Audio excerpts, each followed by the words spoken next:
Go-Card Collection. Bagong season na naman po ng Go-Card Collection na mas super challenging kasi napakadaming cards ang kailangan i-collect.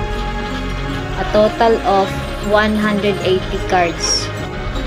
Complete album to win 30 million gold coins.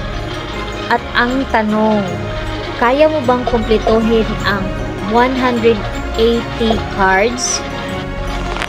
Ay, mali. I rephrase the question. Kaya ko bang kumpletuhin ang 180 cards? Siguradong magubutas talaga ang bulsa ko nito.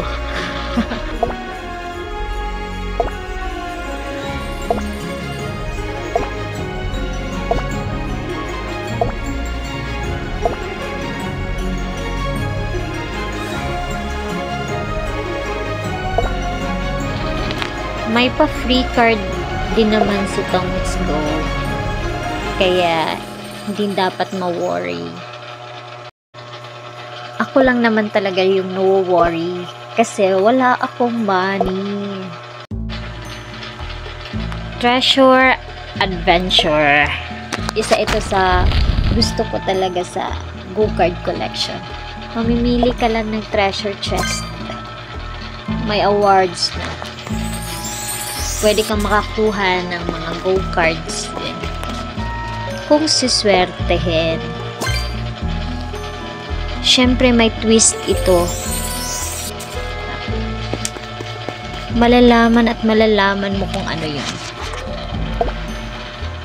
Play along. Cave number 3. Cave number 4 na.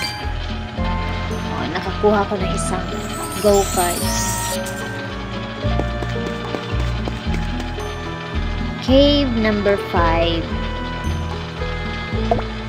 Dito safe mamili.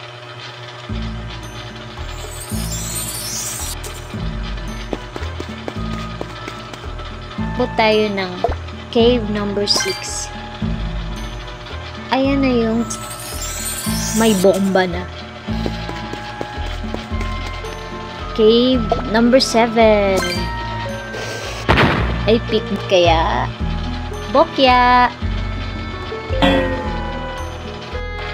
Kailangan mo ng 59 pesos para magpatuloy, pero kung ayaw mo naman, quit now.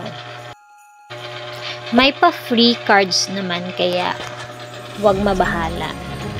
May chance pa rin na makumpleto yung Go-Card Collection.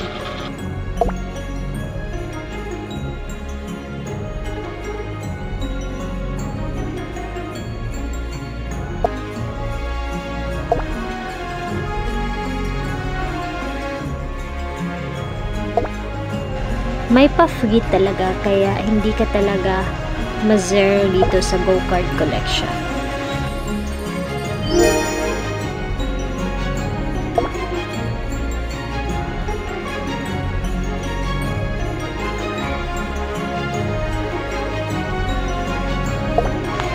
I-open natin yung nakuha nating pack.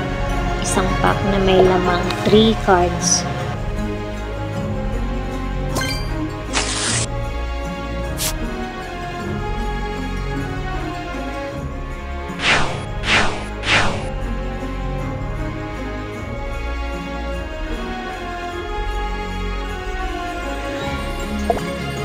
Hanggang dito na lang. Thank you for watching. Sana makumpleto natin ang lahat ng cards. Bye-bye!